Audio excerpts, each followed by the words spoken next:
Good afternoon and thanks for joining us on what's looking like another gloomy start to the work week. I'm Jurnee Taylor here with meteorologist Simone Thomas, and as we get closer to summer, Simone, people want to know, where is the sun and warm weather at?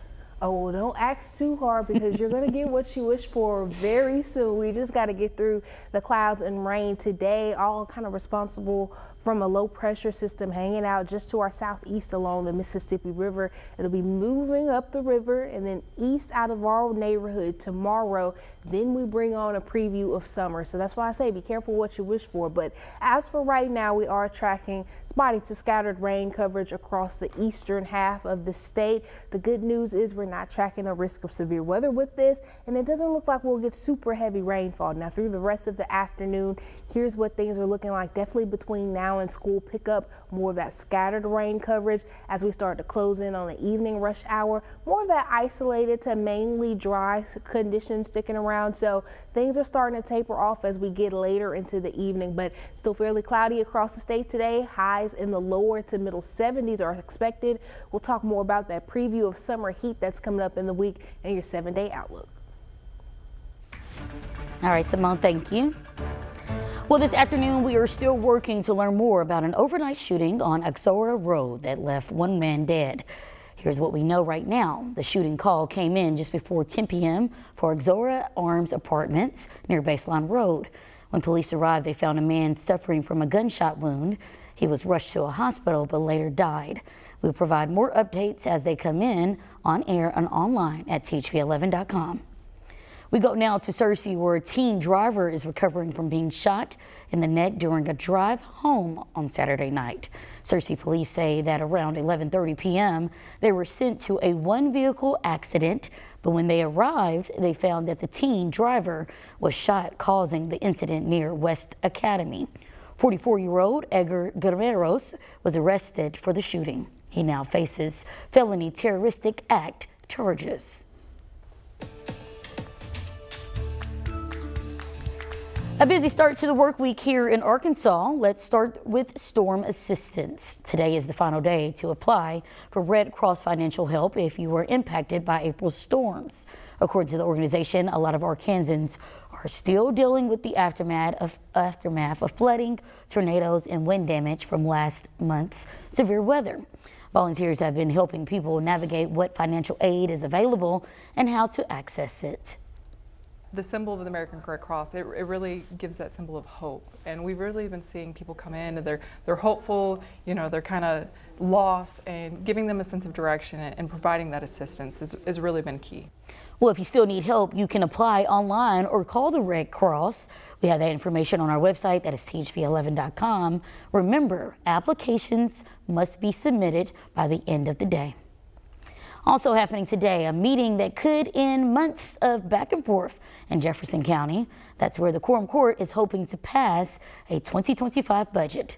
Justices of the peace moved the plan forward Friday night, approving it after 3 readings. But County Judge Gerald Robinson wasn't in attendance, marking yet another roadblock in what's been a long, drawn-out process.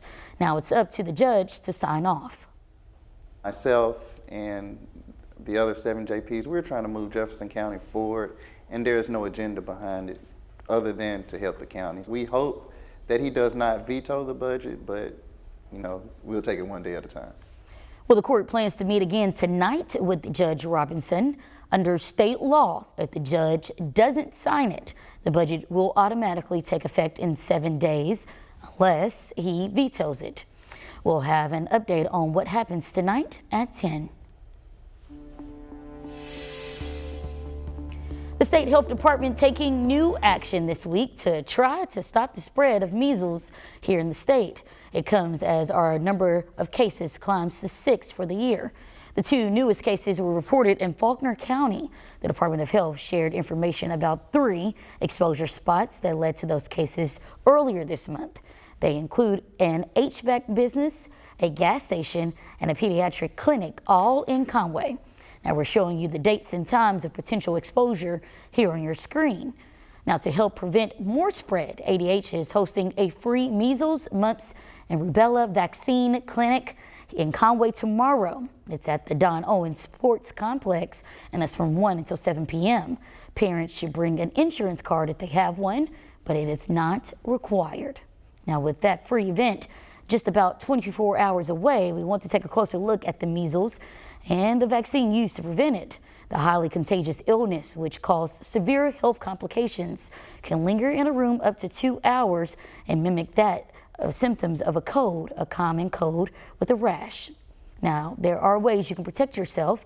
For kids, there are 2 shots recommended, one at 12 months and another between the ages of 4 and 6. If your child is between those ages, there is a booster, but that would mean your child would have to get 3 shots total. For adults, if you were born after 1957, chances are you're vaccinated with both doses. But if you think you're not or lost your vaccination records, you can take a test and then there's a booster available. If you were born before 1957, you probably had it as a child, which gives you natural immunity. You could talk to your doctor about a booster if you're interested. Well, stock surged at the opening bell of the New York Stock Exchange as investors reacted to news of a tariff breakthrough between the U.S. and China. Natalie Brand has more from the White House. President Trump is touting a temporary trade deal with China, even as the toughest part of negotiations are still ahead. The talks in Geneva were very friendly. The relationship is very good. We're not looking to hurt China. Under the agreement, the U.S. will lower its 145% tariff on Chinese goods to 30%. The retaliatory tariff China imposed on the U.S. will come down to 10% for 90 days while talks continue. The biggest thing that we're discussing is the opening up China, and they've agreed to do that. But it's going to take a while to paper it. You know, that's not the easiest thing to paper. Ongoing negotiations are expected to address the U.S.'s nearly $300 billion trade deficit with China, unfair trade practices, and fentanyl. As long as there is good faith effort, engagement, and constructive dialogue, then we will keep moving forward.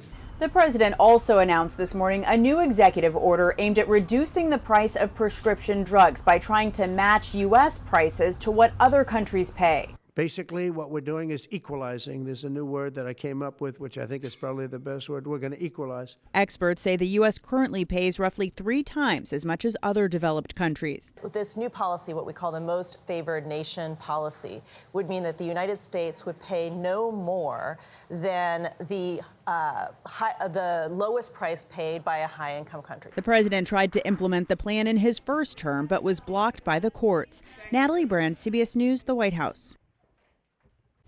In world news, Pope Leo XIV sat down for the first time with global news outlets. The pontiff, whom addressed the crowd in Italian after breaking the ice in English, called for a ceasefire in Gaza, peace in Ukraine, and the release of jailed journalists, and referred to the media as a precious gift. The press event comes after the Pope's first official Sunday message in St. Peter's Square. The last living American hostage held by Hamas has been released. 21-year-old Edon Alexander was serving with Israel's military when Hamas fighters abducted him in the October 7th attacks more than 19 months ago. Alexander was released to Steve Witkoff, America's special envoy to the Middle East, today. A Hamas spokesman said they freed him after several days of talks with the U.S. as part of efforts to achieve a ceasefire. And jury selection in the racketeering and sex trafficking trial of Sean Diddy Combs is expected to wrap up today. The music mogul is accused of using his fame and power to sexually abuse women and others around him for decades, relying on a criminal enterprise to keep alleged victims in line. Combs' former girlfriend, the R&B singer Cassie, is expected to be among the trial's early witnesses. The 55-year-old has pleaded not guilty to the 5-count indictment and says the sex was consensual. If convicted on all crimes, he could face at least 15 years in prison.